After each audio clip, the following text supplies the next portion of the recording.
right, Jen, you're starting to record. Excellent. Good afternoon. Thank you for joining us today for our 9th Zoom Art Talk. I'm Sue Koletsky, the museum director at the Temple Museum of Religious Art, of the Temple Museum of Jewish Art, Religion and Culture at the Temple-Tifereth, Israel.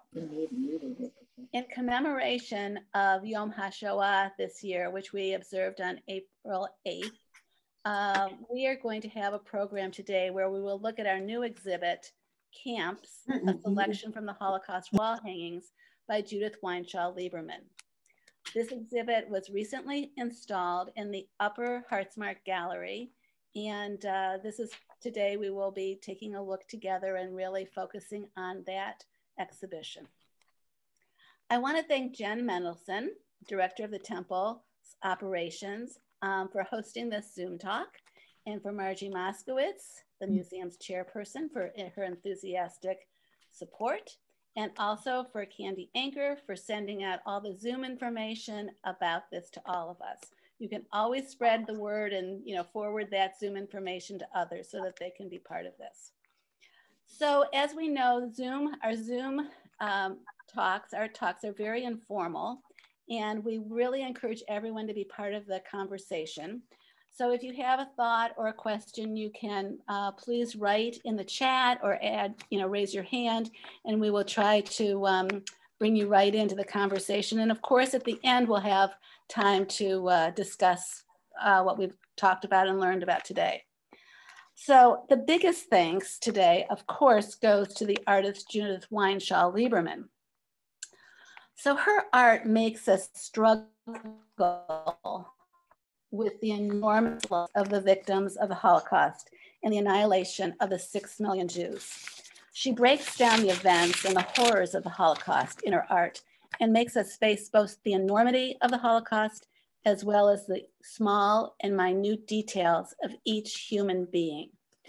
Her themes of man's inhumanity to man, the relentlessness of the Holocaust, and the individuals stripped of their humanity and memories are so poignantly described and created in her visual arts.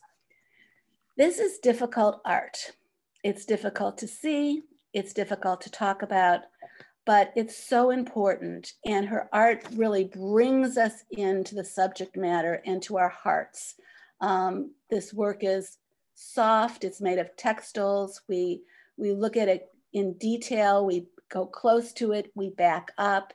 And as we are looking, our memories, our collective memories, our individual memories are piqued. When we look at these works of art, we remember, and we really are forced to remember. I want to give a little history of Judith Weinshaw Lieberman's work, and then we're going to have Zachary Randolph, a Baldwin Wallace Jr. and a museum intern, describe and introduce us to the exhibition Camps. So first, I just want to say Judith started working on the Holocaust wall hangings in 1988. She had completed a series of over 24 acrylic paintings first that dealt with the Holocaust themes. She's a very creative artist, as we know, and she employs a wide variety of media in her work. So even in her acrylic paintings, she stenciled and she used linoleum block, and she did all sorts of embellishments to make a richer surface. After a while, she realized that the stretched canvas really was too limiting for her to express her feelings and emotions. And she's an amazing craftswoman. She's been sewing for her whole life, actually. So she's very comfortable with textiles and fabrics, the colors, the feel of the materials. And she began to create fabrics, wall hangings. So she used fabric for the background of the new works, and the Holocaust wall hangings that we have are all textile and are all made out of fabric. They are not weavings, they're not woven, they're not tapestries, they're not quilts. They are literally pieces of fabric that she appliques, she stencils, she paints on, she uses beading, she uses embroidery, and she makes the surfaces incredibly rich so that when the viewer goes up to the pieces and looks at them, they're drawn in by the beauty of the actual piece of art. But then their mind clashes with that when you realize the subject matter. And that tension is very important in her work. Judith generously donated 45 individual wall hangings to the Temple Museum in 2002.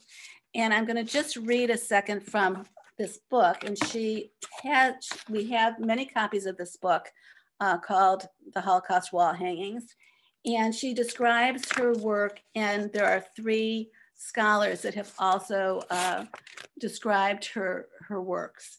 But she writes here, what is important is that my Holocaust art, standing on its own, independently of its creator, will speak to people's hearts. What is important is that tomorrow, 1 year from now, 10 years from now, 100 years from now, someone somewhere contemplating the Holocaust wall hangings will be moved enough to look into his or her own heart, and resolve to be human. This is something that we are obviously dealing with now contemporarily, and it's something that is her very much wish with this body of work. Exhibiting and sharing these powerful and important works of art has been one of the museum's missions. When we first received the collection from Judith, we designed a specific gallery space to exhibit them in the Temple at University Circle that was right next to the Grease Chapel. We realized that we couldn't exhibit all 45 together in that space, so Judith and I created smaller exhibits that would rotate through. We had the religious school 6th grade students and their parents view the wall hangings as part of their curriculum and learn about the Holocaust. And they did team projects where they created fabric wall hangings that were inspired by Judith's art. We also had seminars with Facing History and Ourselves, using the arts in the exhibit. Once we left the University Circle building and began redesigning our Beechwood Synagogue, we wanted to dedicate specific space to honor the victims of the Holocaust and to specifically have a home for the Holocaust wall hangings. Now this space is called the Upper Hartsmark Center. And for the last 4 years since that renovation has been completed, we have been rotating exhibitions featuring the wall hangings, and we have tours and educational programs that focus on Judith's art in that space. And many of you know that that space obviously is just a few steps up from the Hartsmark Center. So one of the things when we opened the exhibit, our first exhibition was Remembering Anne Frank. And I just want to tell us about a little bit of the framework of these exhibits that will fit into the camps exhibit. So we worked with Deb Friedman, our director of communications, and she designed brochures, you can see it, for each of the exhibits. And we give each person that comes into the exhibition space the opportunity to take one of these home. Each of these brochures has a panel about Judith herself and her history, and about the wall hangings. And then inside each one, we have the 6 pieces that are on display, as well as the name of the exhibition. So in this specific Remembering Anne Frank, a selection from the Holocaust wall hangings, it featured 6 pieces, 4 of which had recently traveled to Budapest for a national exhibition on Anne Frank. The next exhibition was called The Unfolding of the Holocaust. And again, we have another beautifully designed brochure, the same format, and in this case, 6 other pieces, including Yellow Star, Kristallnacht, and 4 other pieces. The third exhibition, called Pushing Back, exhibited 6 pieces. The chief means that the Jews tried to defend themselves against the Nazis' attempt to annihilate them during the Holocaust. And in this one, we have the voyage of the St. Louis, Jewish servicemen in World War II, and Revolt, and 2 others. And the last exhibition that we just took down a few weeks ago was called We Remember. And that focuses on the destruction of Jewish life during the Holocaust. And here are the 6 pieces. It includes Europe 1945, 6 million, the final solution. And it combines maps and images of tattooed arms and individuals that indicated how many Jews were murdered by the Nazis in each part of Europe. Now, the exhibition Camps is the 5th of our rotations, which is currently on exhibit now. We put the exhibition up a few weeks ago, and it will show, and after that exhibition, we will have the next one, which is called Bearing Witness. That has 7 pieces in it. The current exhibition has 7 pieces also. And the last of the rotations is called A Personal View. So ultimately, we will have 7 exhibits that include all 45 of the wall hangings. Judith also donated 10 biblical history wall hangings. And many of you will remember that 2 years ago, we had an exhibition of the 10 pieces in that series as well.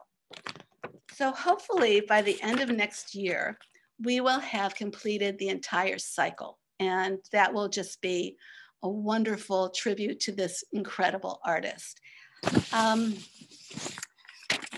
The entire series of the 45 wall hangings was on exhibition many years ago at the Maltz Museum.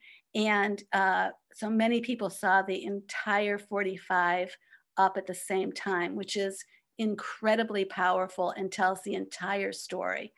At this point, we have 1 piece at the Maltz Museum in the Temple-Tifereth Israel Gallery, and that one is the Wannsee Plan. We used to have 6 million, and we rotate between those 2. So what I would like to do is now talk about my intern for this year, a junior at Baldwin Wallace College, a university, Baldwin Wallace University, and his name is Zachary Randolph. He's a public history major, and over the past 3 years, I've presented as part of the curriculum at Baldwin Wallace what it is like to be a part-time museum director in a small museum and all of the duties and responsibilities of that position. Some of those include planning exhibitions and working with artists, installations, writing labels, as well as educational programming and collection management.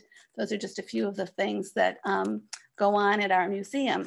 And each year it seems that a very enthusiastic and interested student after that panel goes to their professor, Keith Peppers, and voila, asks if they can be an intern. And I just love that. It's great working with these interns, and they're so intelligent and fresh and full of ideas and enthusiasm. And this year, Zachary very enthusiastically contacted me, and we created a project, and he jumped in with both feet. He actually decided to do the project several months before he thought he would. He thought it was going to be a summer internship, and it turned into a spring internship. So his focus has been exclusively on this Camps exhibition. He began by interviewing Judith Lieberman with grace and interest. He worked with conservator Larry Sisson to install the wall hangings and and take the other ones down. He was working with our director of communications to create the brochure that's going to be here tomorrow that has to do with camps, this next one in the series. And he's worked with our digital engagement director to put this exhibit on our museum webpage, which if you look on our museum webpage, it is now there, the camps exhibition. As part of his internship, he wrote the Temple Times article, and now he will do the Art Talk presentation. To round off his experience, he will be researching places where we can have temporary exhibitions of the wall hangings in universities. So that will be very exciting when that happens. So Zachary, we're looking forward to learning about the camps exhibition, and I want to introduce you and thank you for all your work. Awesome. All right, I'm gonna get this set up. I'm just gonna share my screen because I have a PowerPoint that I'm gonna use to present what I have to say. All right. No. There we go. All right. Can everybody see it? Just want to make sure. Okay. All right, I'm going to begin. Hello, like Sue said, my name is Zachary Randolph, and welcome to today's Art Talk. This Art Talk will feature a discussion about our newest exhibition titled Camps. The exhibition of Camps contains, again, 7 pieces. It is a selection from Judith Weinshell Lieberman's Holocaust wall hangings. The order in which you see these pieces appear is the order that the artist thinks that the exhibition should be viewed in. The order is as follows: Road to Auschwitz, Plan of Auschwitz, Cross, Boarding, Showers, Gift Gas, and Fire. Another thing that I'd like to mention is that the wall hangings can be separated into groups or walls depending on how you look at it. The first group contains Road to Auschwitz, Plan of Auschwitz, Cross. The second is Boarding and Showers, and the third is Gift Gas and Fire. I'll go into more detail on this later, but I just wanted to put that thought in your mind because it might be important. You may be asking yourself, why were these select Holocaust wall hangings picked for this exhibit? And how do all these wall hangings fit together? To answer that question, I'd like to mention a selection from the book Holocaust Wall Hangings by Judith Weinshell Lieberman. The many hundreds of internment camps set up by the Nazis fulfilled many different functions. Some were strictly killing centers, while others, like Auschwitz, were combination labor death camps. Hundreds of other camps were labor camps. People were transported to the camps by trains, which were often assembled from cattle cars, and many people perished en route to those camps. This exhibition shows the many areas from which people were transported to Auschwitz, the largest of the Nazi concentration camps. A cross made up of the Nazi main killing centers begs the question, where was God during the Holocaust?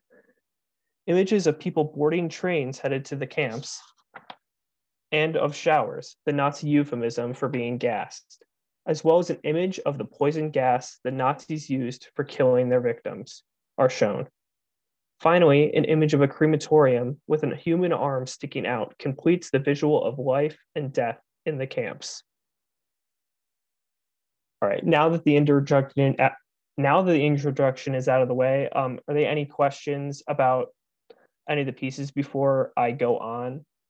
Sue and I would be happy to answer any questions that you have in between the sections, or you could hold off on the questions until the end.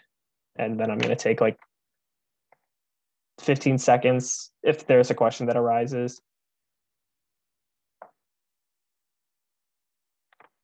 We all good? Okay. I was going to ask you why the cross? Oh, why the cross? Well, I'm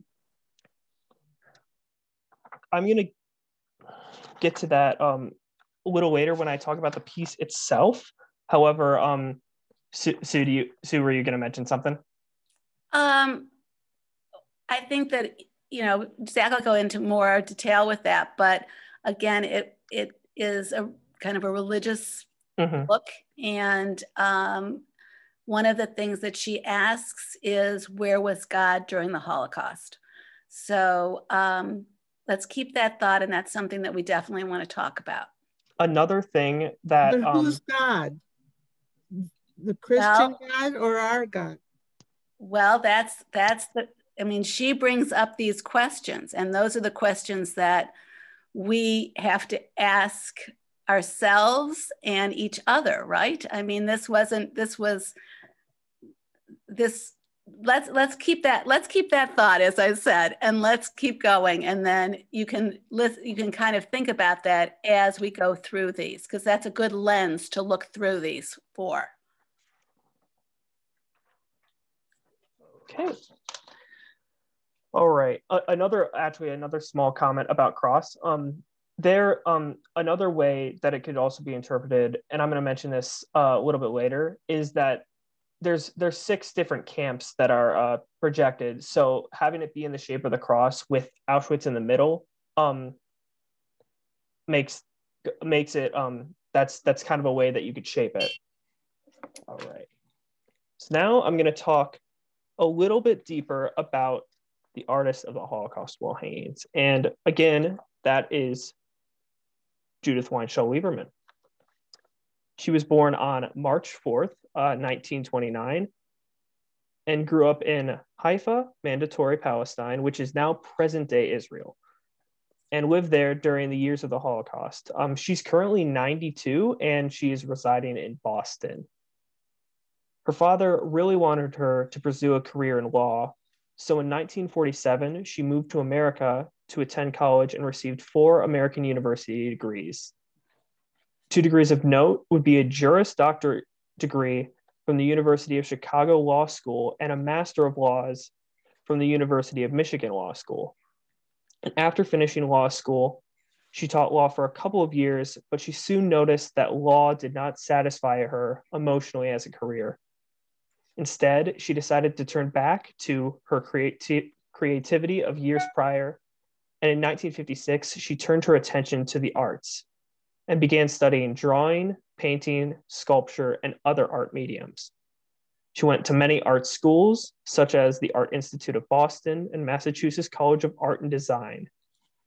Something that I like to mention is that the Holocaust wall hangings are dedicated to the memory of her husband, Robert Lieberman, who, as a member of the United States Liberating Forces, saw the horrors of the concentration camps in 1945, and he never forgot. Like Sue said, I had the unique opportunity to talk to Judith through a series of Zoom calls where we discussed plans for the camp's exhibition, as well as future exhibits, which I hope you'll look forward to. And I was also able to interview her and ask her a couple questions regarding the pieces themselves. Now, I'd like to share a short clip that discusses her main color palette of choice throughout this exhibition.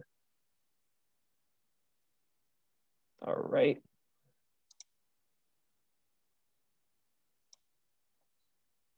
It's called red, gray, and black.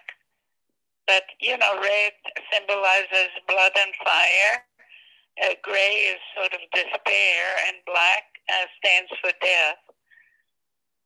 I love color, but I try to use color expressively. So, if I'm trying to paint a beautiful landscape, I'll probably not use red, gray, and black. But I wasn't trying to portray a beautiful landscape in these works. All right. As she said herself, the colors symbolize blood and fire, suffering, despair, and death, which I believe makes them both forceful and aesthetically moving. And color is something that I'll be mentioning a couple of times during the discussion about these next pieces. So I want to give you that inkling in your mind so that you can view these pieces in a more detailed way. Are there any questions about Judith Weinshell Lieberman that anyone has? All right. I'm going to move on to our first piece, which is our first Holocaust wall hanging is Road to Auschwitz, and this was created in 1988. It is part of the maps of the Holocaust group and shares a wall with Plan of Auschwitz and cross. The hanging itself shows the many roads that led to Auschwitz, the deadliest of all the concentration camps. From north, south, east, and west, vast numbers of human beings were transported to their death at Auschwitz. The boxcars covering the background symbolize the methodical way that the Nazis pursued their goal of the final solution. The repeated image of the boxcars, which were block printed in silver acrylic patches of rough burlap and applied onto the background, underscores the Nazis' relentless pursuit of their objective. The borders of Europe were embroidered in gray cotton floss, while the roads leading to Auschwitz from all directions were indicated by red ribbon.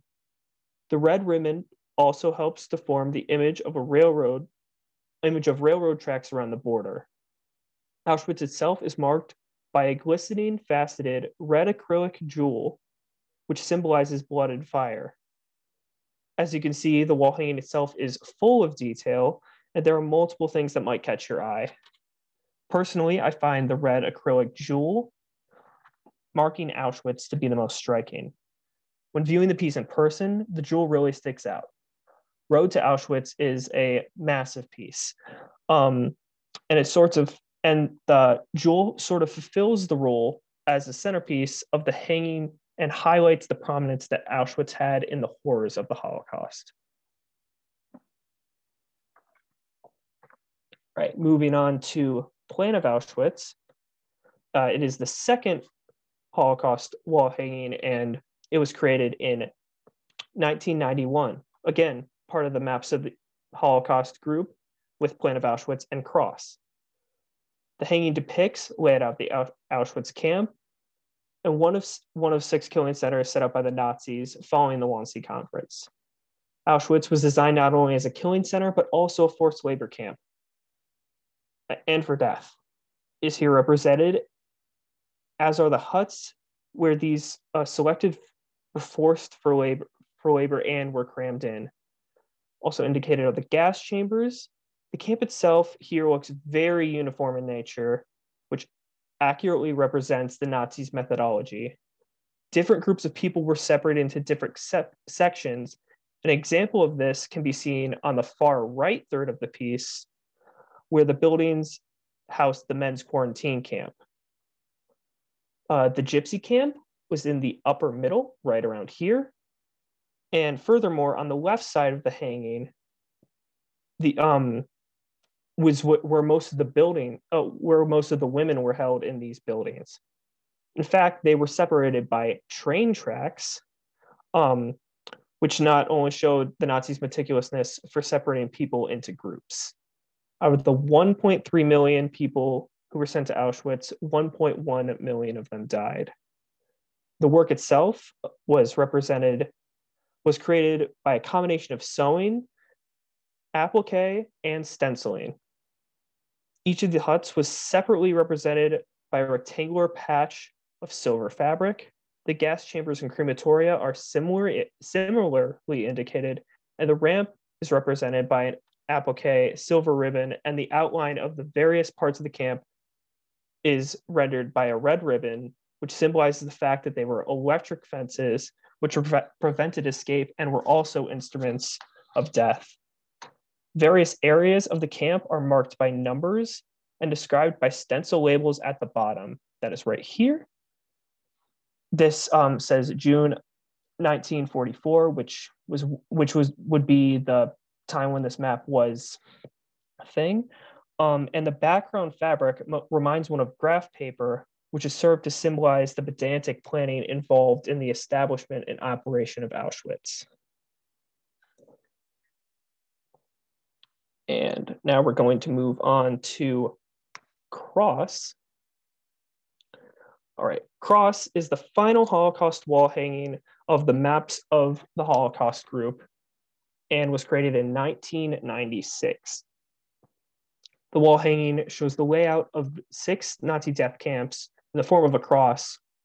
Again, the image of the cross begs the question, where was God during the Holocaust? And as you can see, Auschwitz is in the center of the cross, and this is most likely due in part to its prominence as well as its highest death toll. The camp is often front and center in our minds when we ponder the Holocaust. Something of note is that the camps are seen from a bird's eye view, and this can be seen also with the plan of Auschwitz. This could possibly be due to the fact that Judith's husband, Robert Lieberman, flew over the camps, thus getting a bird's eye view of them. Something else to keep in mind is that the view allows you to see the complexity, uniformity, and fully grasp the scope of the camps. The camps are rendered through a combination of painting and embroidery. The names of the camps are stenciled in. The area each of the camps is defined by a rectangular back piece of fabric, which is applique onto the red background. The stark color combination of red and black symbolizes bloodshed and death. And now we're going to move on to our second wall. As I said previously, the first wall has the 3 pieces that I mentioned, which was Road to Auschwitz, Plan of Auschwitz, and Cross. Those are all on the longest wall that we have. And now we're going to move on to boarding. Boarding is the first of the scenes of the Holocaust group and shares a wall with showers, which I'll get to in a minute. The wall hanging was created in 1994, and the hanging is made up of a host of images, which is put together in a type of collage. The piece contains both historical photographs as well as art, and it depicts people boarding boxcar trains. The repetition of images is designed to underscore the fact of what happened during the Holocaust happened repeatedly. Boarding has a connection with Road to Auschwitz through its theming of the boxcars as a means of transporting millions to the concentration camps. The piece is void of color due to the era where the photographs were taken in. However, I also believe that the lack of colors, other than blacks and grays, could symbolize despair or mystery, as many people did not know what would become of them after they exited the tightly packed boxcars. The tone of the piece also has a newsreel-like quality, and themes of hopelessness can be felt throughout the repeating images. It's important to note that there was a tremendous amount of people that were supposed to fit in these small boxcars in order to be transported. The Nazis were treating people as less than human in the Holocaust. As Sue mentioned earlier, man's inhumanity to man. And I just want to take note of this picture right here, which is found repeatedly throughout the piece. And this picture reminds us that the Holocaust, yes, it happened to millions, but it also happened to individuals. This horror happened to individuals, and this can be seen through this image of this girl peeking out of the boxcar. Both the photographic and art images used in this work were transfer printed onto rectangular patches of solid gray cotton fabric, which were then appliqued onto a background fabric. The image of a large group of faceless people boarding the train, which appears again and again in this work in various sizes, is taken from Lieberman's painting, Boarding, which was made in 1987 and is a part of her Holocaust painting series. Now I'm going to move on to Showers, which, as you'll see, bears a striking similarity to Boarding in how it looks. It was also created in the same year, 1994, and both hangings share the same wall. It's part of the scenes of the Holocaust group, and Showers was the euphemism used by the Nazis to lure unsuspecting victims into gas chambers. Photographic as well as art images relating to the gassing and cremation of human beings form a patchwork of images claiming for attention in this wall hanging. The repetition of these images underscores the universality of the deceptiveness and brutality employed by the Nazis. Showers, again, was made in the same way as Boarding, with the images and art being transfer printed onto fabric. And the repetitive image of the line of women and children on their way to the showers above a heap of bodies is from Lieberman's painting Showers, which was created in 1987 and also part of her Holocaust painting series. Showers also continues the symbolic color themes of blacks and grays, as well as the newsreel-like quality, and words like emotions such as despair, mystery, horror, and suffering can be felt when viewing this piece. As I said earlier, Boarding and Showers are basically like sister pieces in the camp's exhibition, and both harbor the same or similar emotions when viewing them. Now I'm going to move on to Gift Gas, which was created in 1994 and is part of the scenes of another part of the Scenes of the Holocaust group. Shares the same wall as Fire, as I believe that the two will go hand in hand in telling a story, which I'll touch on in a few minutes. Gift gas was the German term for poison gas.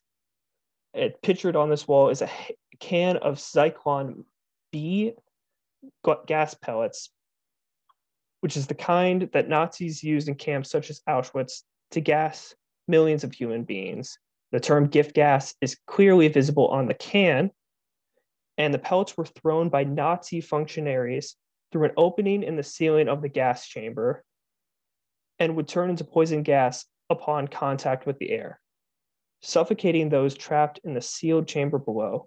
This method of mass murder was especially devised by the Nazis in pursuit of their goal of the final solution, namely the annihilation of the Jewish people.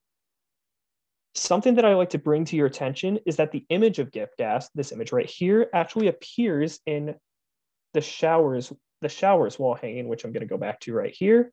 And you can see it here, here, here, and multiple times throughout the image. This not only provides a sense of continuity between the wall hangings, but it also allows us to look closer at an image which is repeatedly shown in the previous piece. The creation of this wall hanging was done by transfer printing, again, the image of a Zyklon B can onto fabric, and the black and gray pattern of the fabric, this background, could also symbolize the theme of shower heads. And personally, when I look at the border of this piece, I see a resemblance to broken windows. And this could possibly symbolize the broken dreams of millions whose lives were cut short due to the Holocaust. Now I'm going to move on to our last piece, which is Fire.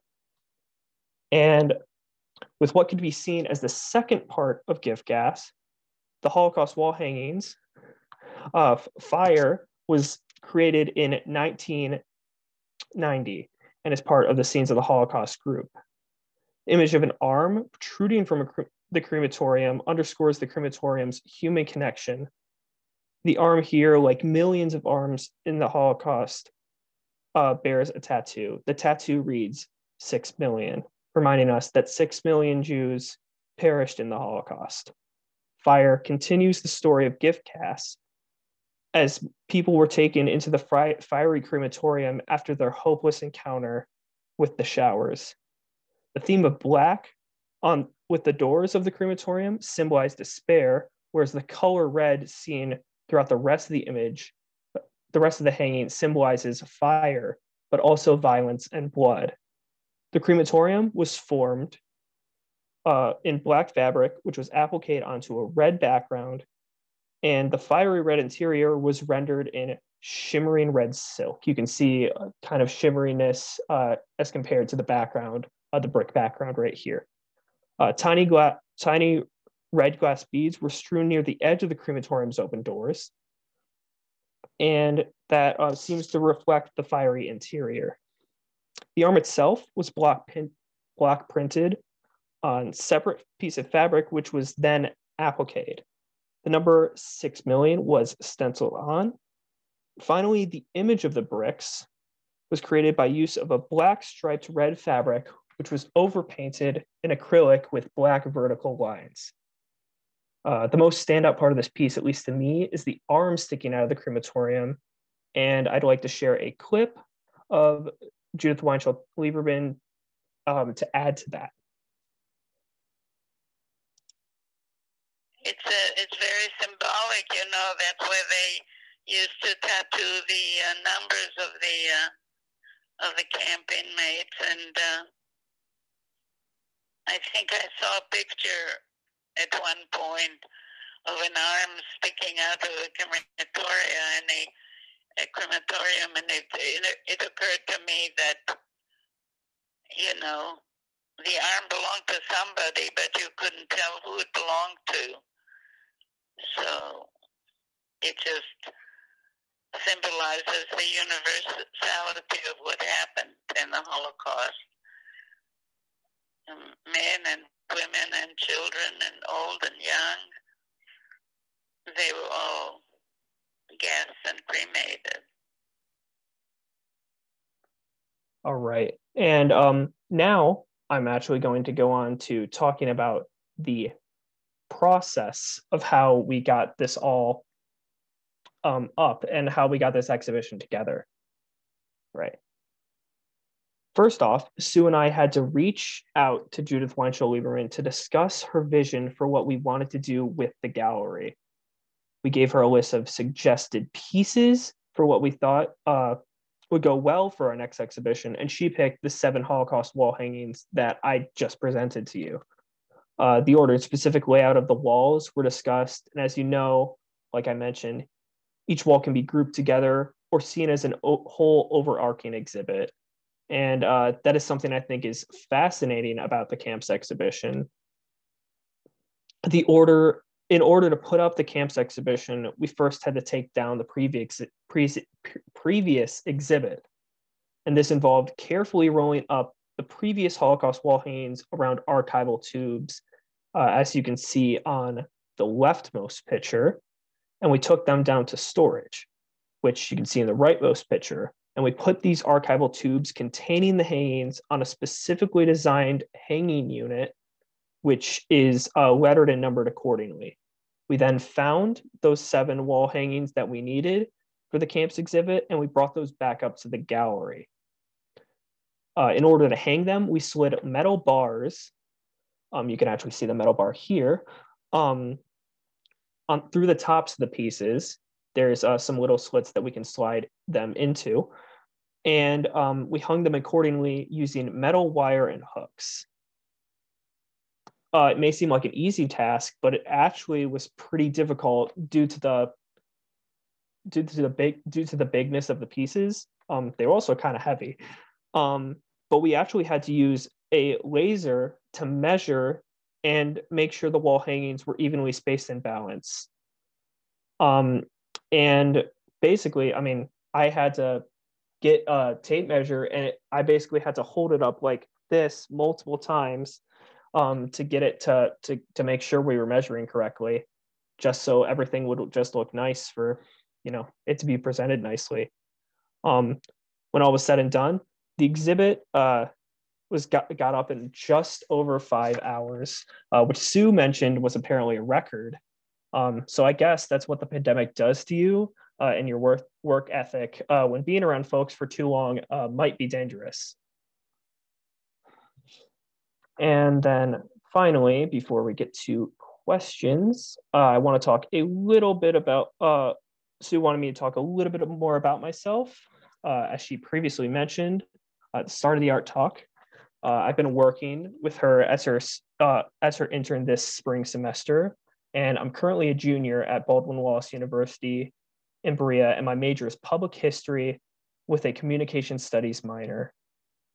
History has always been something that I've been immensely passionate about, whether that be learning about history, the history of our world and its numerous cultures and religions, or tracking how certain events came to transpire due to the decisions of individuals. I'm really interested in pursuing a career as a curator at a museum of some sort, and this internship has given me the perfect opportunity to do just that. So I want to thank Sue and everybody else that helped me with that throughout this semester. And I mean, we still have a little bit more left, so I'm excited for that. And history really is everywhere. Everyone and everything has a history. And I believe that I can support and help others by sharing that history and those lessons that can be learned from them. And that is all. Any questions? Wow. Zachary, I just want to say how impressive this has been and what a tremendous job you have done. And you've obviously learned a lot, but you just worked so hard on it and presented it so beautifully. I'm sure I'm speaking for everyone, but I did want to commend you on that. Thank you so much. I was like kind of losing my breath there at the end, but yeah, thank you. I really appreciate that. My daughter in Cleveland was the associate registrar at the Cleveland Museum of Art. And I remember her calling me up and being so excited that she had touched, I think it was a Degas. It was the first thing that she had unpacked. And her enthusiasm and excitement was so, she was so thrilled to be that close to something. So you're going to have a wonderful career, I hope, being as thrilled as she was. Yeah. So because of the pandemic and everything like that, obviously we had to do all of this remote. All of this remote, other than one thing, which was putting up the exhibit, which we were luckily able to do earlier than expected.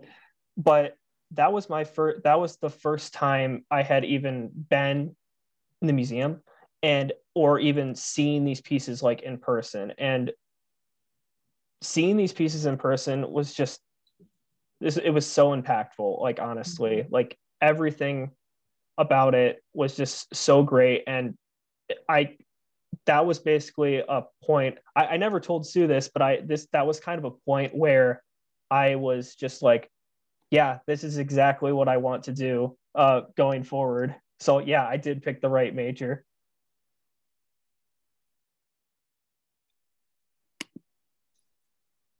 I want to add one thing that has to do with Sue, in that I don't remember all the details, but it was somewhat of a chance meeting that she was in Boston at a relative's who knew she headed a museum of Judaic art and said, you've got to meet this woman who creates these wall hangings. And so really it was just wonderful that Sue initiated this and that the temple, was able to accept this tremendous donation. So kudos to you, Sue, too. Thank you. Well, being in the position of working at a museum, that's part of the charge. You have to be looking for things and many times in the right place at the right time. And in this case, I was in Boston and my aunt introduced me to Judith Lieberman over Chinese food. And she told me about these pieces, and I went to her studio, and Rabbi Block and Amy Kaplan went to her studio. I invited them. And then we worked very hard to work out an agreement, because basically Judith wants these to be shown and discussed as we are today about remembering and how important this is for all of us, and to discuss these really incredible pieces of art that she has produced. So anyways, if there's anyone wants to talk more about the content, I agree, Zachary, you did an excellent job. I'm very, very pleased and proud. I want to thank Zachary for his presentation. He so nicely integrated the artist's words with her work, and I always enjoy hearing from the artist, and I just thought it was a really interesting, great presentation. Thank you, Zachary, and I hope we'll have a chance to meet. Will you be hanging around for a couple more months? Yeah. So basically, I'm going to be working the internship until basically mid-May. But I live around the Cleveland area, and I'm not going to be graduating until spring of 2022. So yeah, I will be in contact with Sue, which means I'll also be in contact with you guys. And yeah, Good. I hope we have a chance to meet in person. Thank you. Yep, for sure. Amy has a question. Yeah, I got you. Okay, thanks, Zachary. Yes, I'll echo what everyone has been saying. I'd like to ask sort of a personal question in terms of having worked so closely with these works. I don't know how familiar you were with the Holocaust before this. How has this changed your view of Holocaust and perhaps Holocaust education? That's a really good question. I need to think about that a little bit. Well, basically, I went to a public school throughout my schooling career or life, however you want to put that. And we basically we really didn't learn too much about the Holocaust during our schooling. Like, we went over what happened in World War II and what happened with the Nazis, and then we mentioned about the Holocaust, but we didn't really get that much out of it when I say didn't get that much out of it, I meant they didn't explain it that much to us. However, like I said, I'm very into history, so I wanted to do a lot of like extra research. So the research that I did kind of led me to learn more about the Holocaust through there. So I actually have looked at before I looked, for instance, at Plan of Auschwitz, the piece itself. I actually kind of knew the layout of the camp because I had seen it before. But seeing these wall hangings and just seeing when I look at these wall hangings, I just see. I just really can't describe my emotions and stuff, especially with that girl peeking out of the boxcar in boarding. That's just one person, and the look on her face just really gets me when I look at it. So I just feel like I have just a even deeper connection to what happened here, and it needs to be shared and it needs to be remembered, and that's what these pieces do. I hope that answered your question. That was a really good question.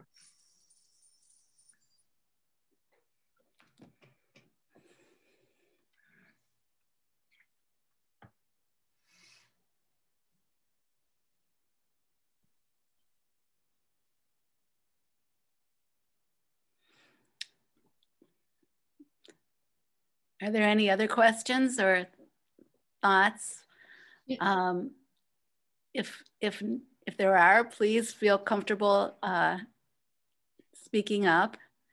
Yeah, I'd say something about the cross, because I don't know if you interviewed her exactly what that meant, but it seems to me if I'm, possibly overreading it, that it was kind of a, where was the religious leadership of Christianity, but also, we're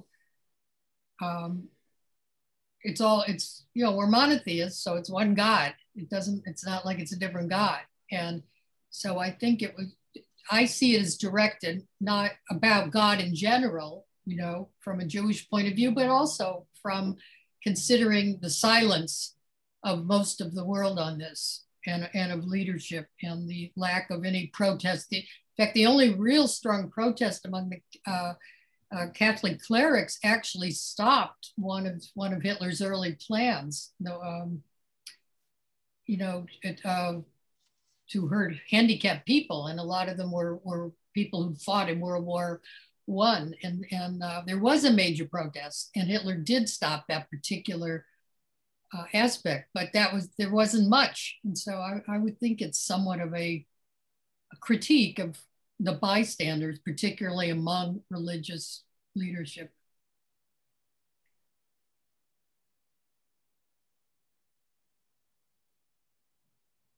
Thank you, Margie. All of these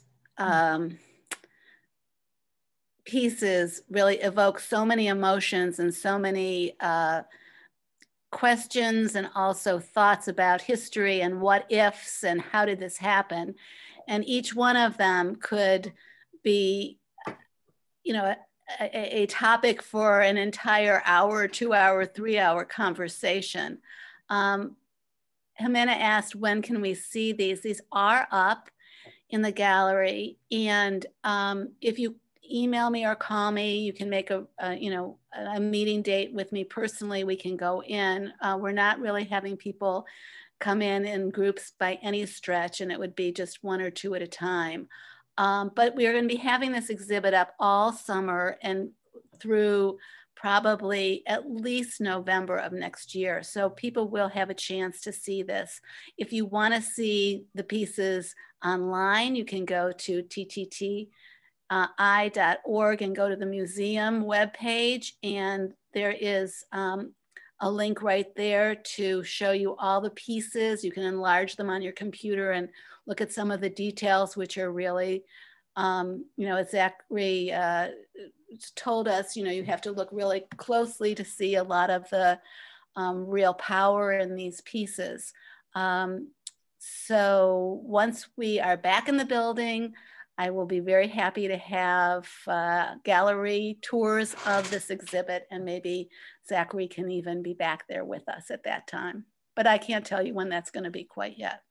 Sue, I wanted to add one thing, that since we're remembering history, that today is the anniversary of the Warsaw Ghetto Uprising. Mm-hmm, mm-hmm. I think it's 78 years since, and they held out longer than any European country that was overrun by the Nazis. So I wanted to add that. Yeah, thank you, Margie. That's true. This whole week is full of memories. Okay, well, does anyone want to make one other comment? If not, I think what we'll do is we will thank Zachary so much for his excellent presentation, and we look forward to our next art May, the last Monday, not the last Monday, the Monday before the last Monday in May. And we're going to be having David Moss, who is an Israeli artist. He is going to be talking about Ketubot. We have his books in our collection, and that's going to be on May 24th from 2 to 3. And we look forward to having you join us for that. Thank you all.